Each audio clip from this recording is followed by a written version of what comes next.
Welcome to Educare. Today's question is, what is the best case for linear search? Option A, O n log n. Option B, O log n. Option C, O n. And option D, O1. Correct answer ഏതാ?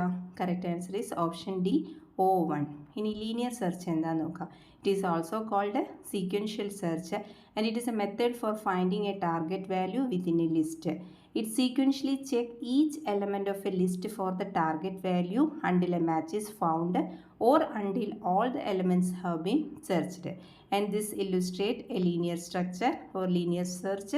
Then here 37 is found at index 2. And what are the advantages? It is easiest to understand and implement. No sorting is required and it is suitable for small list sizes and works fine for small number of elements. And what are the disadvantages? The time inefficient as compared to other algorithms and it is not suitable for large sized list and search time increases with the number of elements. And most important is its time complexity.